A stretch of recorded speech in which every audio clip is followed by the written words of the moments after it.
গিল, সুদর্শন, বাটলারের জোরে কলকাতার বিপক্ষে বিশাল পুঁজি গুজরাটের।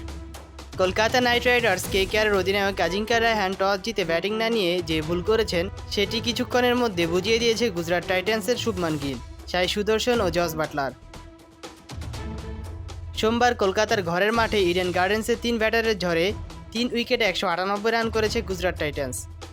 অর্থাৎ জিততে হলে কলকাতাকে করতে হবে 199 রান।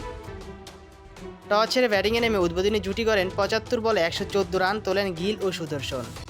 36 বলে 52 রানে 6-4-1 ছক্কায় মারকুটে ইনিংস খেলেন সুদর্শন, আউট হলে জুটি ভাঙে।